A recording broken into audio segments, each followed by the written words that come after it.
السلام علیکم ورحمۃ اللہ وبرکاتہ۔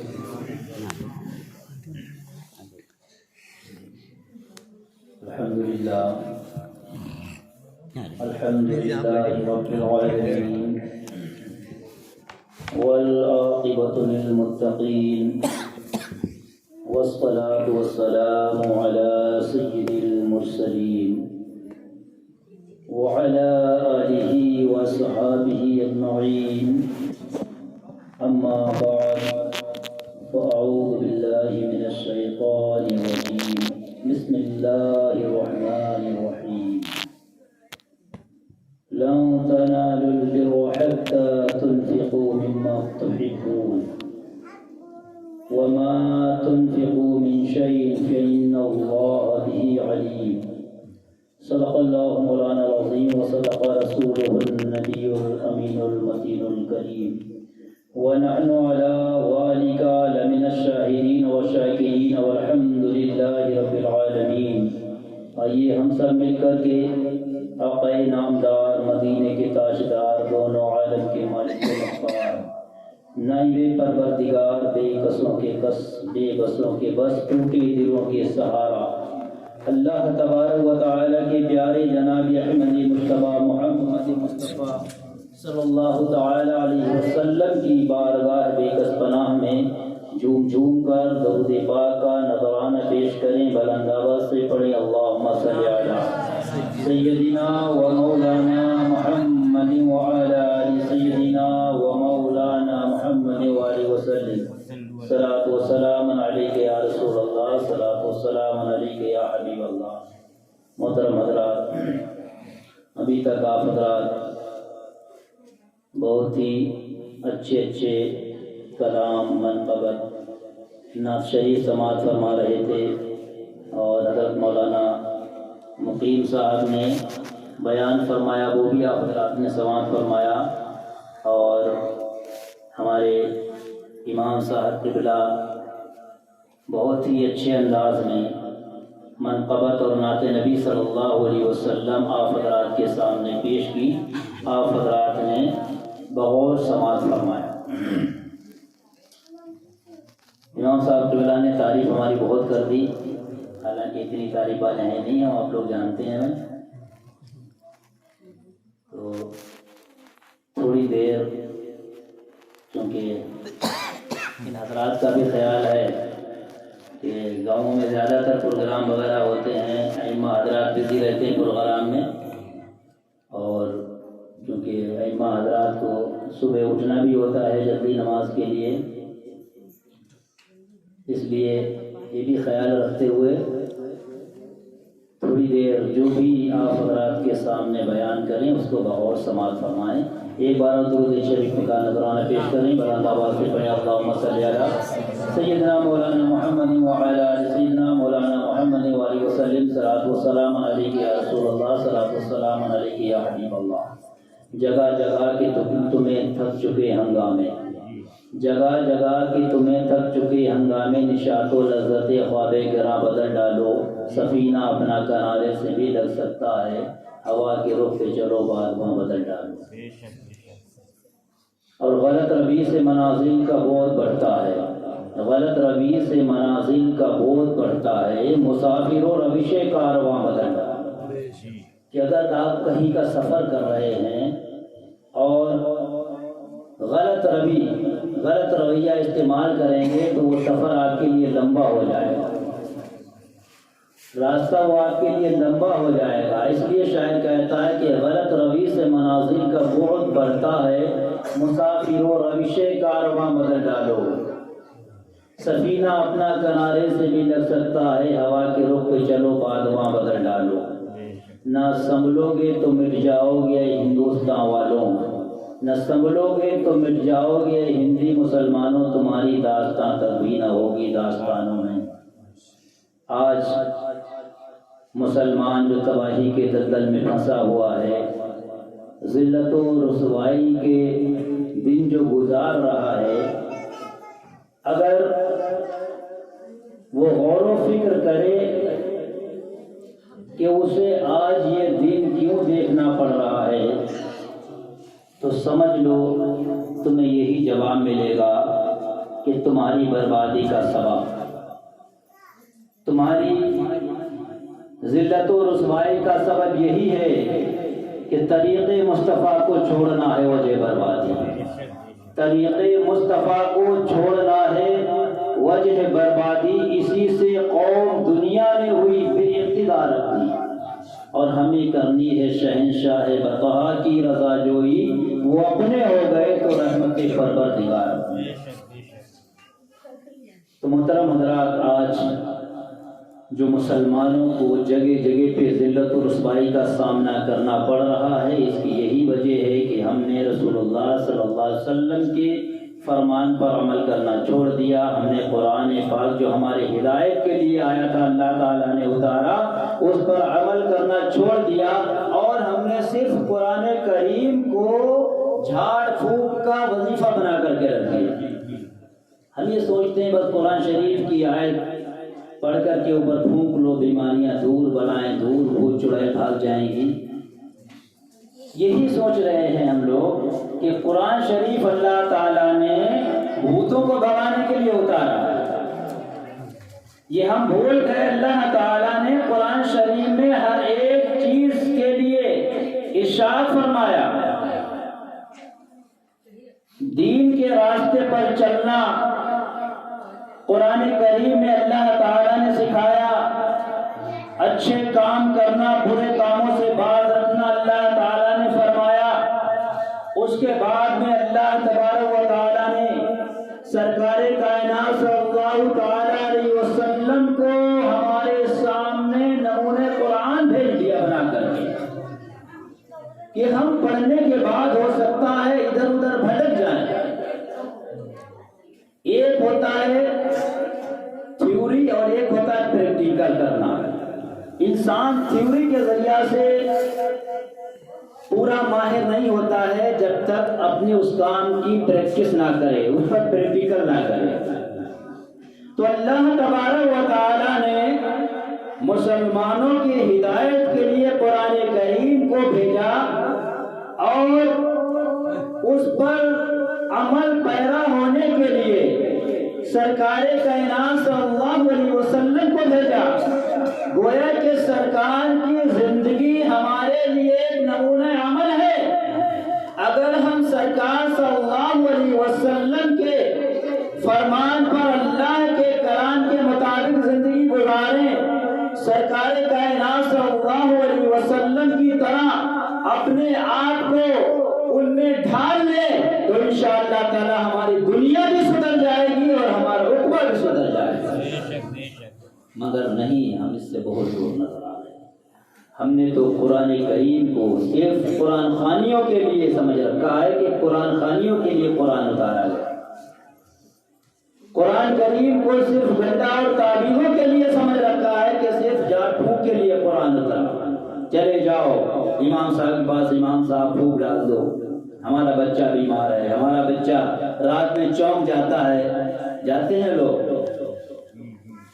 گھروں میں قرآن پاک رکھا طاقوں میں سجا ہوا ہے، مکڑیاں جالا لگا رہی ہیں، رمضان ہی وہ اٹھتا نظر آتا ہے، رمضان ہی پڑھا جاتا ہے، اور دھوپ ڈالنے کے لیے امام صاحب دھوپ ڈال دو۔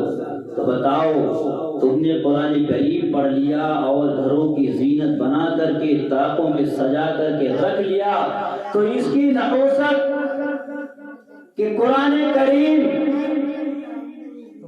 بند رکھا ہوا ہے، کتنا گرد و غبار اس کے اوپر جمع ہوا ہے، تم کھول کے نہیں دیکھ رہے ہو، یہ نحوست انسانوں کے گھروں میں پیدا ہو جاتی ہے۔ سرکار کائنات صلی اللہ علیہ وسلم کی حدیث پاک ہے، اللہ کے نبی صلی اللہ علیہ وسلم ارشاد فرماتے ہیں کہ اے لوگوں، اپنے گھروں کو قبرستان مت بناؤ۔ صحابہ کرام نے عرض کیا، رسول اللہ صلی اللہ علیہ وسلم قبرستان گھروں کو کون بناتا ہے؟ کون سے گھر قبرستان ہوتے ہیں؟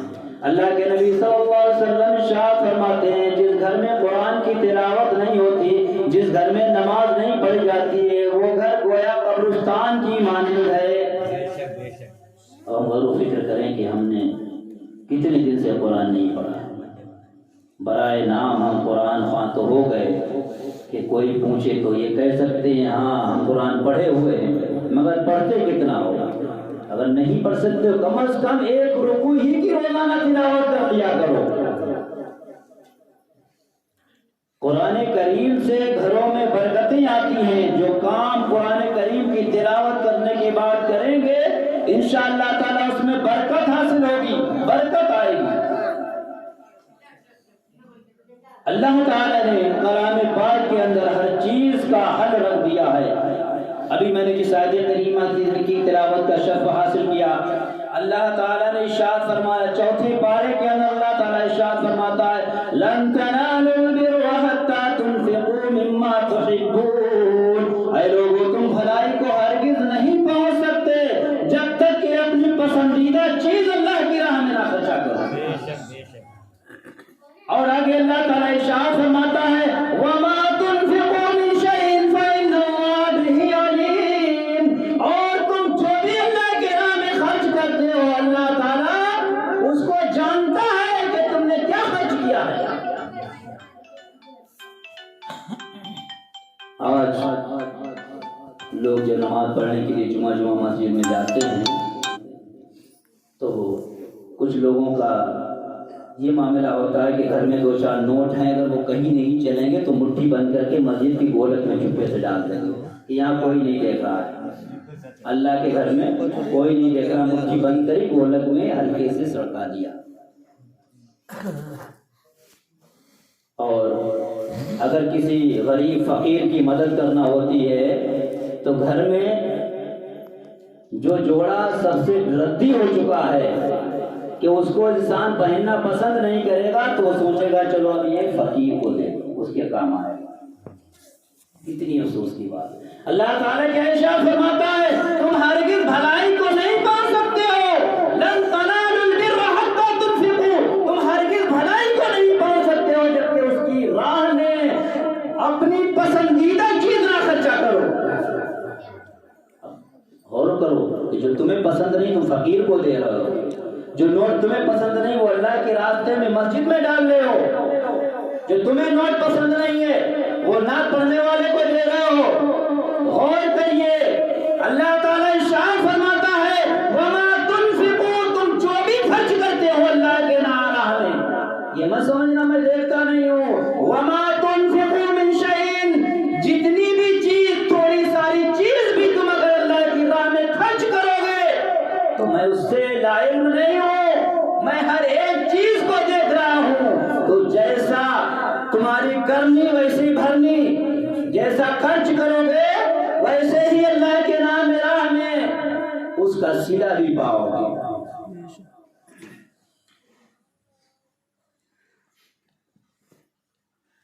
تو محترم حضرات،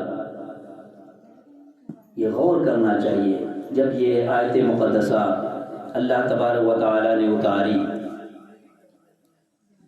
قرآن کریم کی تو صحابہ کرام کا کیا معمول رہا ہے۔ دیکھیے صحابہ کرام تھوڑے تھے مگر غیر لوگ ان کی کتنی عزت کرتے تھے کہ اگر غیر مسلم کفار مدینے اور مکے کی گلیوں سے جب نکلتا تھا اور ان گلیوں میں اگر کوئی ضرر دینے والی چیز پائی جاتی تھی، کوئی ایسی چیز پڑی ہوتی تھی جس سے انسان کو نقصان ہو سکتا، اینٹ پتھر وغیرہ اگر راستے میں پڑی مل جاتی تھی تو وہ کفار کہتے تھے کہ شاید اس گلی سے مسلمان نہیں گزرا ہے۔ اگر مسلمان گزرتا تو یہ اینٹ یا پتھر راستے میں نہیں پڑی ہونے دیتا، ایک طرف اس کو ڈال دیتا۔ تو صحابہ کرام کی جو عزت کرتے تھے کفار لوگ بھی وہ ایسے ہی نہیں کرتے تھے۔ ان کی عزت، ان کا مقام جو بلند اللہ تعالیٰ نے کیا تھا وہ ایسے ہی نہیں کیا تھا۔ جنگ بدر میں 313 صحابہ کرام، ہزاروں کفاروں کا لشکر، اب ہزاروں کے اوپر جب 313 فتح یاب ہوئے تھے، بھاری پڑ گئے تھے،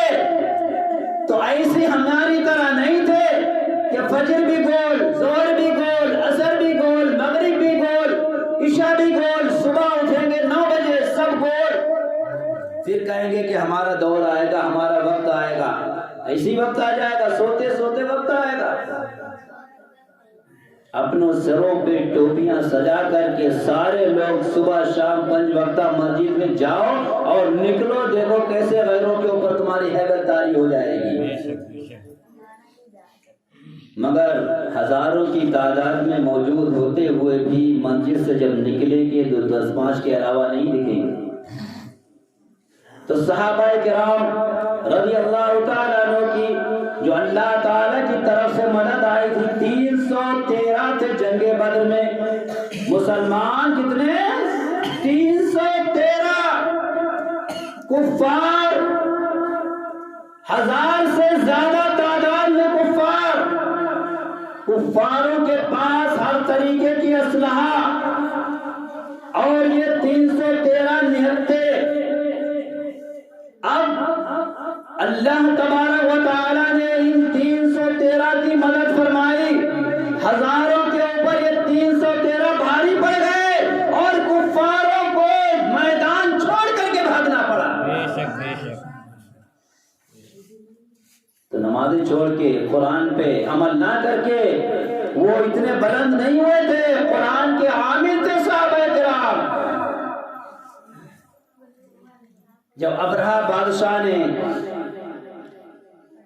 مکے کے اوپر حملہ کرنا چاہا، معاذ اللہ کعبہ شریف کو گرانے کے ارادے سے، جب ابرہہ بادشاہ اپنا پورا لشکر لے کر کے مکہ آیا تھا، بڑے بڑے ہاتھی، گھوڑے، اونٹ، ہزاروں کا لشکر ابرہہ بادشاہ کے ساتھ، بہت بڑا بادشاہ، اس کا لشکر بھی ویسے ہی طاقتور، اور آنے کے بعد کہنے لگا معاذ اللہ میں آج اللہ کے گھر کو گراؤں گا، میں آج کعبہ کو ڈھا دوں گا، کہ مسلمان اس کی عزت کرتے ہیں، مسلمان اس کا طواف کرتے ہیں، ہم کعبے کو نہیں رکھیں گے، اس کو گرا دیں گے۔ کعبہ گرانے کے لیے کیوں آیا تھا؟ وہ اس وجہ سے کہ ابرہہ بادشاہ نے جب یہ غور و فکر کیا کہ مسلمان مکے میں، دنیا کا مسلمان جاتا ہے عبادت کے لیے، وہاں پہ کعبہ بنا ہوا ہے، وہاں عبادت کرتا ہے جا کر کے، تو ابرہہ بادشاہ نے یہ سوچا تھا کہ ہم اپنی کنٹری میں بھی ایک کعبہ بنائیں گے، مصنوعی کعبہ بنائیں گے اور لوگوں کو ادھر بلائیں گے، تاکہ اس کعبے سے کمی ہو جائے، اور جو ہم کعبہ بنائیں گے اس کعبے میں زیادتی ہو جائے، مسلمان ادھر جانے لگے۔ تو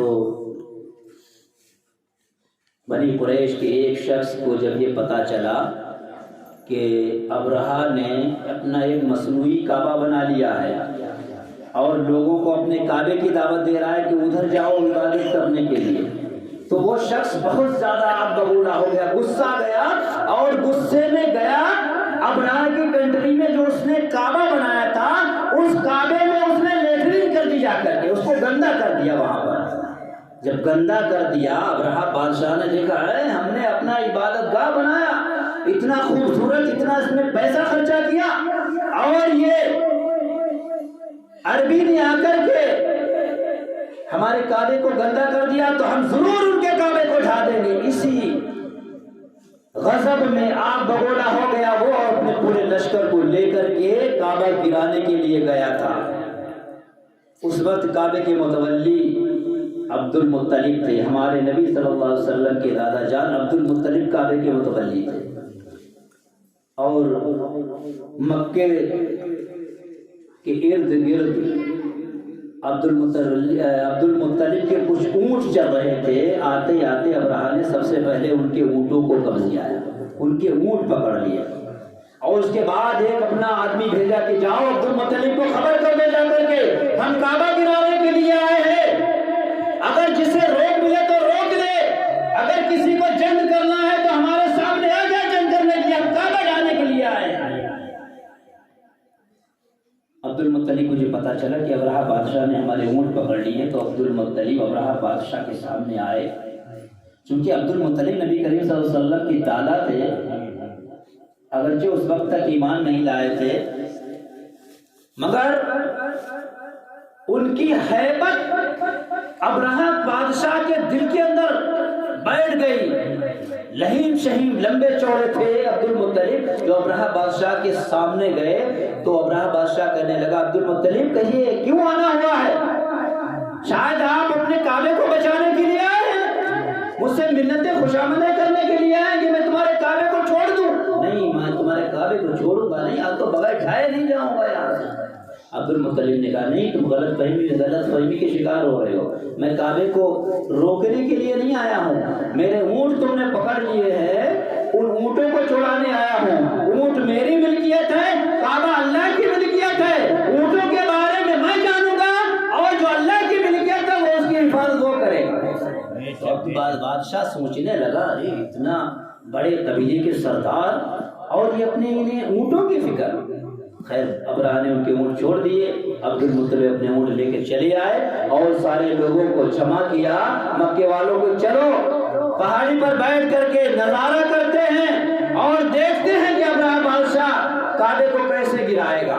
تو عبد المطلب بیان فرماتے ہیں کہ سارے لوگوں کو لے کر کے یہ سارے کے سارے کعبے کو خالی کر کے پہاڑوں کے اوپر بیٹھ گئے جا کر کے، اور دیکھا ابرہہ بادشاہ جیسے ہی کعبے کو گرانے کے لیے اپنے بڑے بڑے ہاتھیوں کو اور گھوڑے والے لشکروں کو لے کر کے جب ابرہہ بادشاہ کعبے کی طرف بڑھتا ہے تو اللہ تبارک و تعالیٰ کی طرف سے ایک اللہ کا لشکر آتا ہے، ابابیلوں کا لشکر. چھوٹے چھوٹے پرندے تھے جو اپنی چونچ میں ایک چنے کے برابر کنکریاں لے کے آئے اور اپنے پنجوں میں ایک ایک کنکریاں دبا کر کے لائے.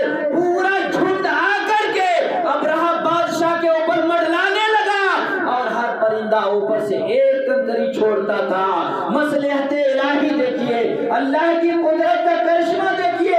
چھوٹی سی کنکری مٹر کے برابر کی کنکری جب اوپر سے آتی تھی، اگر ہاتھی پر کوئی سپاہی بیٹھا ہوتا تھا تو وہ سپاہی کے کھوپڑی کے اوپر سے وہ مٹر کے برابر کی کنکری پڑتی تھی تو اس سپاہی کو چیرتی ہوئی نیچے نکل کر کے ہاتھی کو چیرتی ہوئی زمین پہ گر جاتی تھی.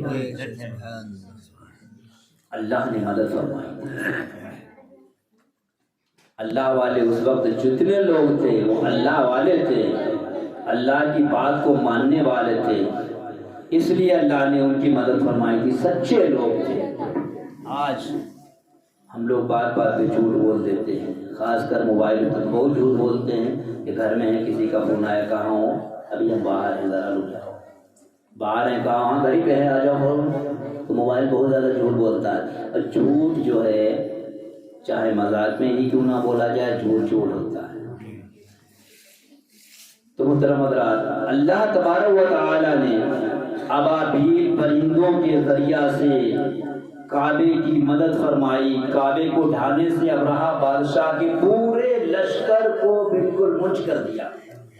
اللہ تعالیٰ نے قرآن کریم میں ارشاد فرمایا الم تر کیف فعل ربک باصحاب الفیل، کہ تم نے نہیں دیکھا کہ میں نے ہاتھیوں کے لشکر کا کیا حال کیا.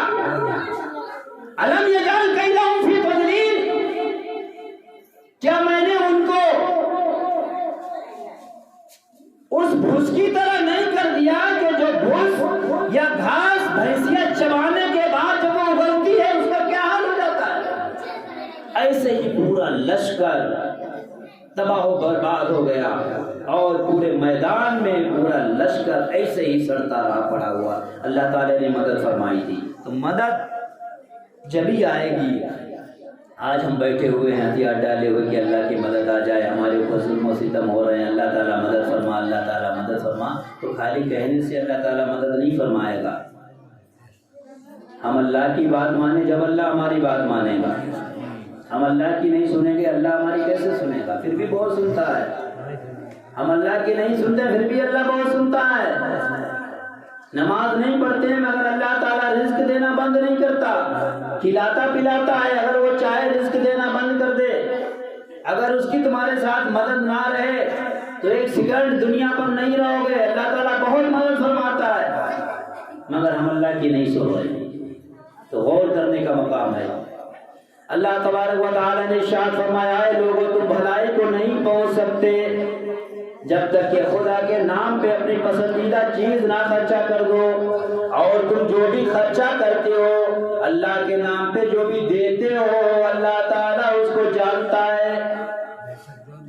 خدا نے آج تک اس قوم کی حالت نہیں بدلی، خدا نے آج تک اس قوم کی حالت نہیں بدلی۔ نہ ہو احساس جس کو خود اپنی حالت بدلنے کا، ہمیں احساس ہی نہیں ہو رہا ہے، ہم اپنے آپ کو بدلنا ہی نہیں چاہ رہے ہیں، تو کیسے خدا بدل دے گا؟ کچھ ہم کوشش کریں گے پھر اللہ تعالیٰ بدلنے کی کوشش کرے گا۔ ہم ہتھیار ڈالے ہوئے بیٹھے ہیں تو اللہ تعالیٰ کیسے ہمارے حالات کو بدلے گا؟ کوشش کریں گے جبھی اللہ تعالیٰ بدلے گا۔ تو محترم حضرات، صحابہ کرام کا جو اتنا بڑا مرتبہ اللہ تعالیٰ نے کیا ہے کہ ایک ادنا صحابی بھی دنیا کے بڑے سے بڑے ولی سے زیادہ اہمیت رکھتا ہے۔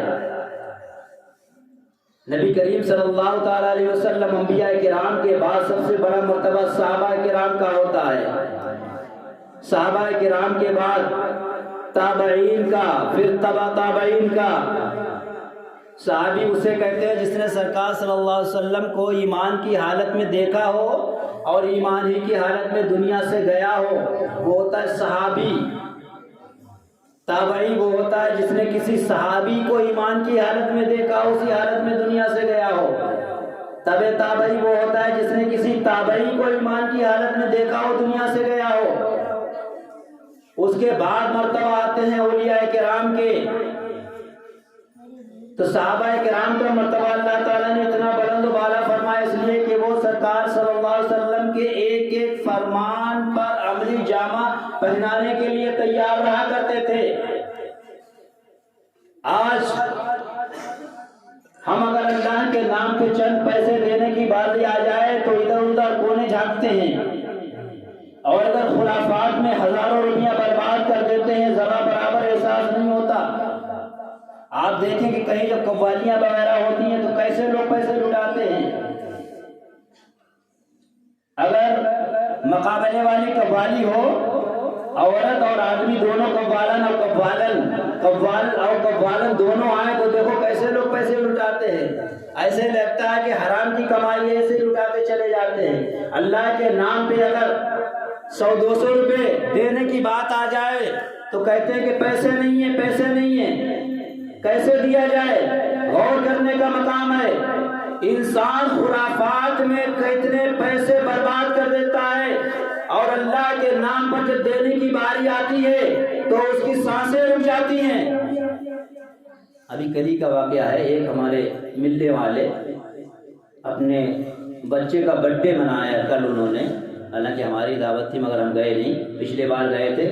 تو برتھ ڈے میں کم از کم 2-3 لاکھ روپے سے کم نہیں خرچہ کرا ہوگا انہوں نے۔ پچھلے سال بھی کم از کم 5 لاکھ روپے خرچہ کیا تھا۔ ان کا بھٹا ہے، پورا بھٹا سجا کر کے بڑے بڑے منتری سنتری نیتا ایتا سب آئے، اور بہت عمدہ سے عمدہ کھانے کا انتظام، شاید اپنے حساب سے کسی چیز کی کمی نہیں رکھتے ہو۔ کل بھی پورا ایک سب سے بڑا جو شہر کا میرج ہال ہے اس کو انہوں نے بک کرا، اور اس میں بہت عمدہ سے عمدہ انتظام کیا۔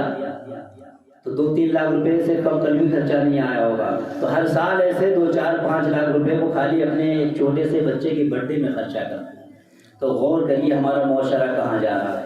یہی پیسے اگر ہم برتھ ڈے میں تھوڑے سے خرچہ کر کے اسلامی طریقے سے برتھ ڈے منائیں، جو پیسہ بچے وہ اگر اپنی قوم کی فلاح و بہبودی میں لگا دیں تو ہماری قوم کہاں تک جائے گی۔ ہماری قوم، ایک تو مسلمان تعلیم سے دور، ہم پڑھنا ہی نہیں چاہتے ہیں، مسلمان اپنے بچوں کو پڑھانا بھی نہیں چاہتا ہے، وہی سوچتا ہے کہ ہم نے بچے کو کیا پڑھائیں، مسلمانوں کی نوکریاں نہیں لگنا ہے۔ تو محترم حضرات، نوکری کے لیے نہیں پڑھائیے، اس لیے پڑھائیے کہ تمہارا بچہ جب پڑھ لکھ جائے گا تو کسی قابل بن جائے گا۔ اگر کہیں کچہری میں چلا گیا تو کم از کم وکیل جو کر رہا ہے وہ دیکھے گا تو کہ کیا لکھ رہا ہے، ایفیڈیوٹ کے اوپر ہمارے خلاف تو کوئی بات نہیں لکھ رہا ہے، بعد میں نیچے سائن کر دیے تم نے بغیر پڑھے ہوئے، کیا اس پہ لکھا پتہ نہیں۔ کئی بینک میں چلے گئے، فارم بھرنا پڑ گیا پیسے نکالنے کے لیے، دوسری کو خوشامد تو نہیں کرنا پڑے گی ہمارا فارم بھر دو۔ اپنے بچوں کو پڑھاؤ، تعلیم دو، دین کی تعلیم کے ساتھ ساتھ وقت کے لحاظ سے دنیاوی تعلیم بھی بہت ضروری ہے۔ جب تک آپ اس وقت کے ماحول میں دنیاوی تعلیم نہیں ہوگی لوگ آپ کو اہمیت نہیں دیں گے۔ دنیاوی تعلیم بہت ضروری ہے۔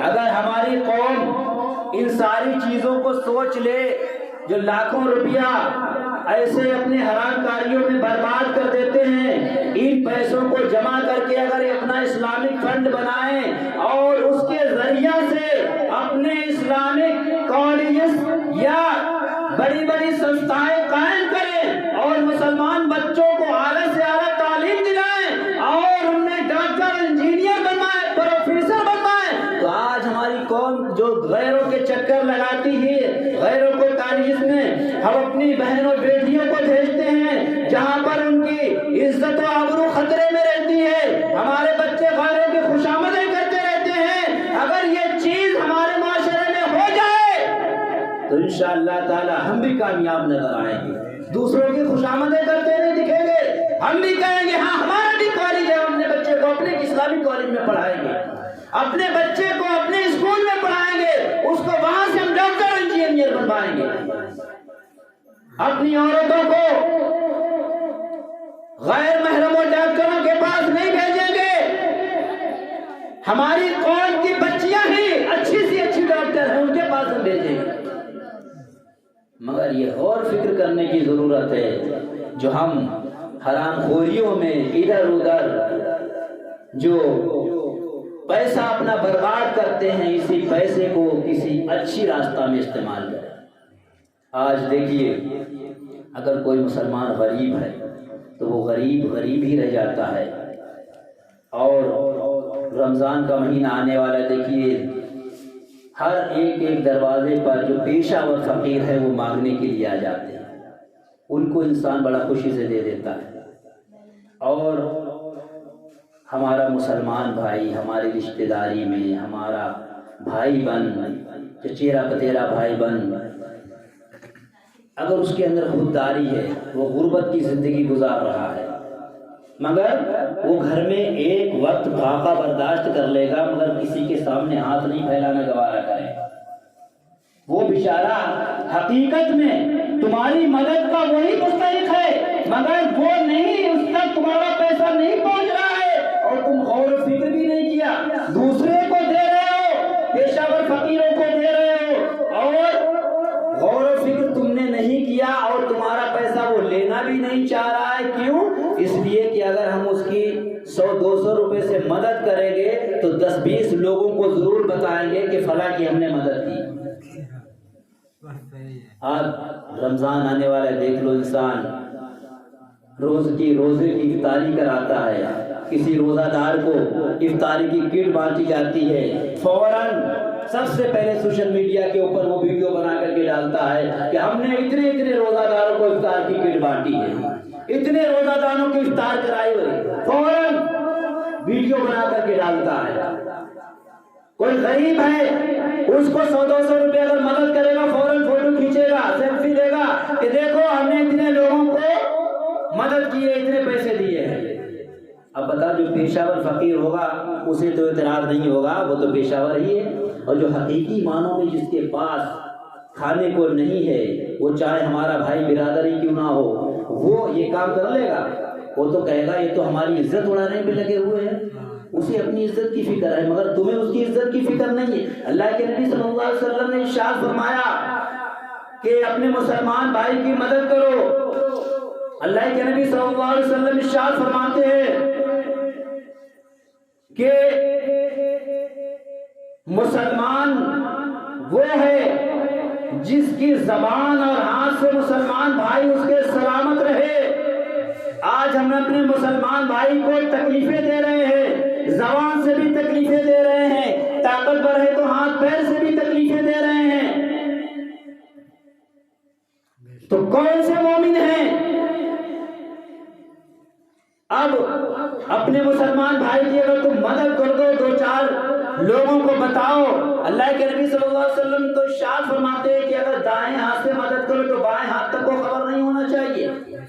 اور حقیقی معنوں میں اگر تم مدد کرو، دیکھیے زکوٰۃ فطرہ جو ہوتا ہے وہ انسان اپنے گھر والوں میں رشتہ برادر جو ہیں، بھائی بہن ادھر ادھر جو ہیں غربت کی زندگی گزار رہے ہیں، جن کے حالات تم بخوبی جانتے ہو، اور وہ تمہاری مدد نہیں لینا چاہتے ہیں، تو زکوٰۃ کا پیسہ بھی علماء کرام نے بیان فرمایا تو اس کو اس طریقے سے دیو کہ اس سے خبر نہ ہو کہ تم زکوٰۃ دے رہے ہو، مدد کے بطور اس کی مدد کر دو کہ لو یہ پیسے ہیں، گھر میں بچوں کی عید میں کپڑے وغیرہ بنا لینا، اور خاموشی کے ساتھ دو، اپنے گھر میں بھی کسی کو مت بتاؤ، اپنے بچوں کو یہاں تک کہ گھر میں بیوی تک کو نہ بتاؤ، ہو سکتا ہے جب بیوی کو بتا دو تو دو چار گھروں میں وہی کہہ دی کہ جا کر کے اس کو ذلیل خوار ہونا پڑے گا۔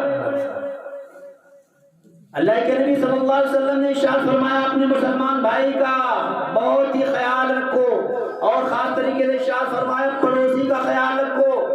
اللہ کے نبی صلی اللہ علیہ وسلم ارشاد فرماتے پڑوسی کے پڑوسیوں پہ بہت زیادہ حقوق ہیں، اگر تم اپنے بچوں کے لیے کوئی اچھی چیز لے کر کے آئے، تمہارا پڑوسی غربت کی زندگی گزار رہا ہے، تمہارے اندر اتنے پیسے نہیں ہیں کہ تم کچھ زیادہ لا کر کے پڑوسی کو دو، تو اپنے بچوں کو یہ تلقین کرو کہ وہ اچھی چیز کھائے تو اس کے چھلکے وغیرہ دروازے تک پر نہ ڈالے، ورنہ جو تمہارا پڑوسی غریب ہے اس کے بچے چھلکوں کو دیکھ کر کے کہیں وہ اپنے گھر میں ماں باپ سے ان چیزوں کی ضد نہ کرنے لگے، اور پھر تمہیں اپنی کمتری کا احساس ہونے لگے اور تمہیں اپنی غربت کا احساس ہونے لگے۔ اللہ کے نبی صلی اللہ علیہ وسلم نے یہاں تک بیان فرمایا۔ آج ہم اپنے گریبان میں جھانک کر کے دیکھیں کہ ہم کتنا شریعت پہ چلنے والے ہیں۔ اللہ تعالیٰ ارشاد فرماتا ہے کہ اے لوگوں کو تم اللہ کے نام پہ اپنی محبوب چیز خرچہ کرو، تم جو بھی خرچہ کرتے ہو اللہ تعالیٰ اسے دیکھتا ہے۔ جب یہ آیت مقدسہ نازل ہوئی تو ایک صحابی رسول حضرت ابو طلحہ انصاری رضی اللہ تعالیٰ عنہ، جو مدینہ شریف کے بہت بڑے مالدار شخص تھے، صحابی رسول تھے، حضرت ابو طلحہ انصاری رضی اللہ تعالیٰ عنہ، ان کا ایک کھجوروں کا باغ بہت بڑا باغ تھا، وہ ہر وقت اس باغ کی دیکھا بھالی میں لگے رہتے تھے، کب پانی دینا ہے، کب سینچائی کرنا ہے، کب گڑائی کرنا ہے، ہر وقت اپنے اس باغ کی دیکھا بھالی میں لگے رہا کرتے تھے۔ وہ باغ انہیں بہت زیادہ عزیز تھا، بہت زیادہ پیارا تھا۔ جب اللہ تعالیٰ نے ارشاد فرمایا لن تنالوا البر حتى تنفقوا مما تحبون، تم ہرگز بھلائی کو نہیں پہنچ سکتے ہو جب تک کہ اللہ کے نام پہ اپنی محبوب چیز نہ خرچہ کرو۔ تو وہ صحابی رسول کائنات صلی اللہ علیہ وسلم کی بارگاہ میں حاضر ہوتے ہیں، عرض کرتے ہیں یا رسول اللہ صلی اللہ تعالیٰ علیہ وسلم، میں نے یہ آیت مقدسہ سنی، اس میں اللہ تعالیٰ نے فرمایا اپنی پیاری چیز کو جس سے تم محبت کرتے ہو وہ چیز اللہ کی راہ میں خرچ کرو۔ تو یا رسول اللہ صلی اللہ علیہ وسلم یہ میرا ایک باغ ہے جس کا نام بیروحہ تھا، اس باغ کا نام بیروحہ، یا رسول اللہ یہ میرا باغ ہے، یہ میں اللہ کے نام پہ صدقہ کرنا چاہتا ہوں، آپ قبول فرمائیں۔ اللہ کے نبی صلی اللہ علیہ وسلم نے قبول فرمایا، اور حضرت ابو طلحہ انصاری رضی اللہ تعالیٰ عنہ کو بہت ڈھیر ساری دعائیں دی، اور فرمایا اے ابو طلحہ اب جاؤ اس باغ کو اپنے رشتہ داروں میں تقسیم کر دو۔ جا کر سب سے پہلے رشتہ داروں کے لیے فرمایا اس باغ کو اپنے رشتہ داروں میں تقسیم کر دو۔ جا کر کے حضرت ابو طلحہ انصاری رضی اللہ تعالیٰ عنہ گئے اور وہ باغ رشتہ داروں میں تقسیم کر دیا۔ تو صحابہ کرام اللہ کے فرمان پہ ایک ایک فرمان پر عمل کرنے کے لیے تیار رہا کرتے تھے۔ حضرت حسن بصری رحمۃ اللہ علیہ فرماتے ہیں کہ اس آیت مقدسہ کے تحت چاہیں نفلی صدقات ہو چاہیں صدقات واجبہ ہو، دونوں صدقات مراد ہیں۔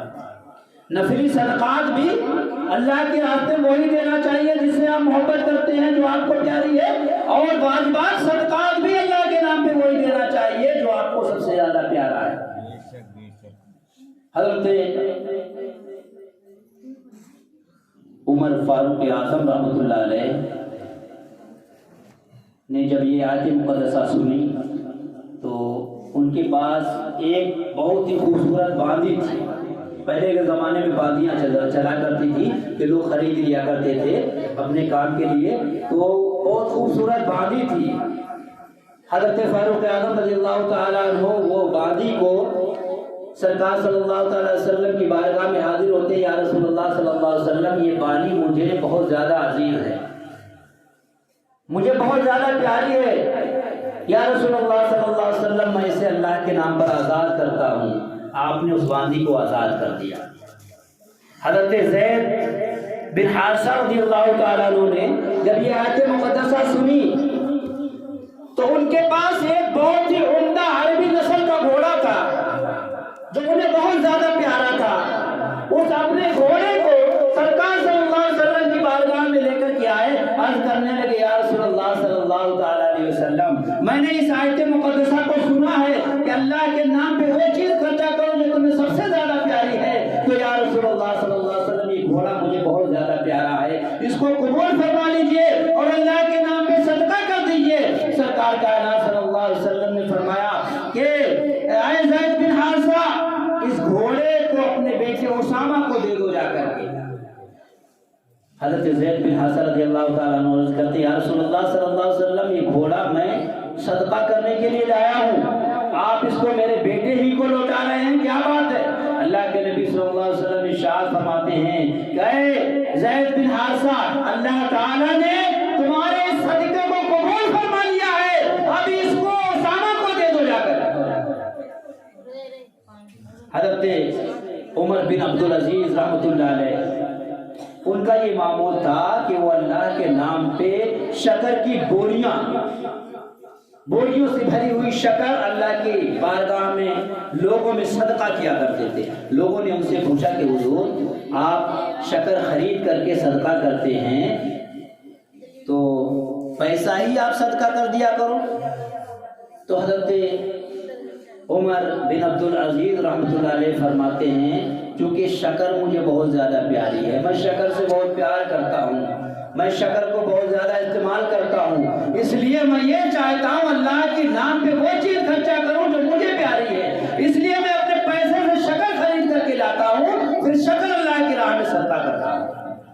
تو صحابہ کرام کا کیا معمول رہا کہ اللہ کے ایک ایک فرمان کو عملی جامہ بنایا کرتے تھے۔ جب اللہ تعالیٰ نے ان کے مرتبے کو اتنا بلند و بالا فرمایا تھا، آج جو ہم ذلت و رسوائی کی زندگی گزار رہے ہیں، تو یہی وجہ ہے کہ درس قرآن اگر ہم نے نہ بلایا ہوتا، یہ زمانہ نہ زمانے نے دکھایا ہوتا۔ وہ معزز تھے زمانے میں مسلمان ہو کر، وہ معزز تھے زمانے میں مسلمان ہو کر، اور ہم خوار ہوئے تاریخ قرآن ہو کر۔ ہم نے قرآن کو چھوڑ دیا، قرآن کو صرف جو ہے وہ قرآن خانیوں کے لیے رکھا ہے، قرآن کو صرف ہم نے گنڈے اور تعویذوں کے لیے، جھاڑ پھونک کے لیے رکھا ہے، اس پر عمل ذرہ برابر بھی ہمارا نہیں ہے۔ تو ہمیں چاہیے کہ قرآن کریم کو سمجھے، اس پر عمل کرنے کی کوشش کرے، قرآن کریم کے مطالب و مفاہیم کو اپنے آپ کے مسجد کے جو ائمہ لوگ ہیں ان کے پاس بیٹھے، زیادہ سے زیادہ وقت دیں، ان سے سیکھیں، اسلامی طریقہ سیکھیں۔ ہمارے نبی صلی اللہ علیہ وسلم نے ہمیں کیا بتایا ہے، ہمیں کیسے بولنا چاہیے، کیسے اٹھنا چاہیے، کھانے کا کیا طریقہ ہے، پہننے کا کیا طریقہ ہے، بولنے کا کیا طریقہ ہے، کام کرنے کا کیا طریقہ ہے، نماز پڑھنے کا کیا طریقہ ہے، وضو بنانے کا کیا طریقہ ہے، غسل کرنے کا کیا طریقہ ہے۔ یہ ساری چیزیں ہم جبھی سیکھ سکتے ہیں جب علماء کرام کی صحبت اختیار کریں گے، ان کے پاس بیٹھ کر کے اپنا تھوڑا وقت دیں گے۔ اب ان کے پاس وقت دینے کے لیے آپ کو اپنا وقت قربان کرنا پڑے گا۔ آج ہم اپنے وقت کو گزارنے کے لیے کہتے ہیں کہ وقت نہیں کرتا، چلو موبائل لے کے بیٹھ جا، وقت کٹ جائے گا۔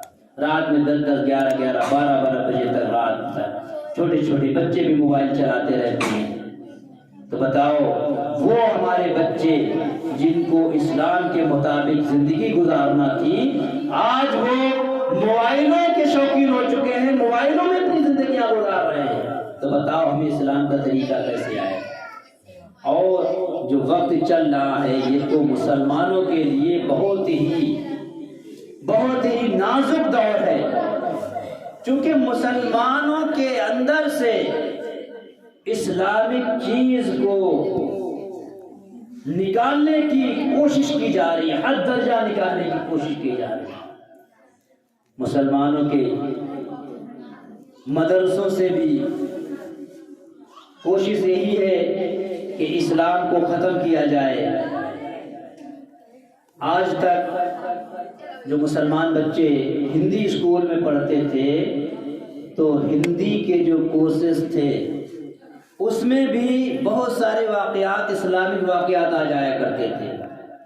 جو بڑے بڑے لوگ ہو چکے ہیں انہوں نے جو اپنے بچپنے میں پہلا، دوسرا، تیسرا کلاس جب پڑھا ہوگا تو بہت سارے اسلامی واقعات، بزرگان دین کے واقعات اس میں آ جاتے تھے۔ مگر آج جو کورسز آ رہے ہیں، چاہے وہ پرائیویٹ کورسز ہوں چاہے سرکاری ہو، تو اس میں سے اسلامی ایک ایک چیز کو نکال دیا گیا اور غیروں کی چیزیں، غیروں کے اس میں سبق، غیروں کے مضامین اور غیروں کے جو پاٹھ ہوتے ہیں وہ شامل کر دیے گئے۔ اب جب تمہارا بچہ اسکول میں پڑھنے جائے گا تو تمہارے بزرگوں کا طریقہ نہیں سیکھے گا۔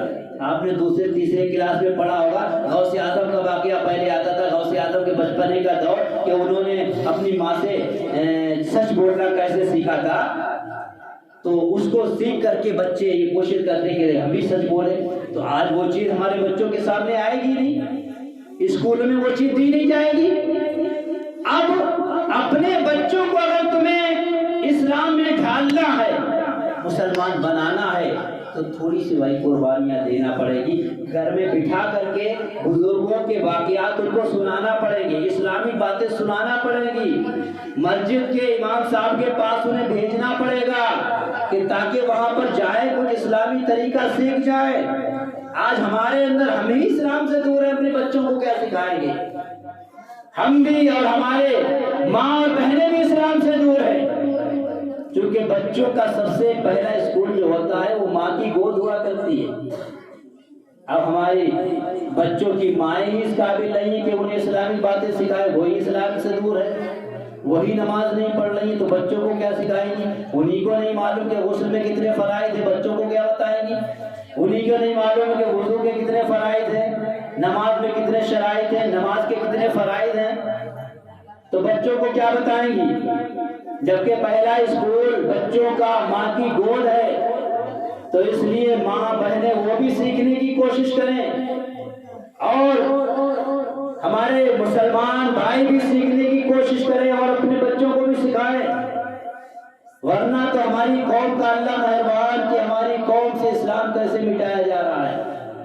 جگہ جگہ پہ مسلمانوں کو تنگ دستی کا شکار ہونا پڑ رہا ہے۔ جب ہم غور و فکر نہیں کریں گے، ان چیزوں کو نہیں دیکھیں گے، تو بتاؤ ہمارا کیا حال ہوگا۔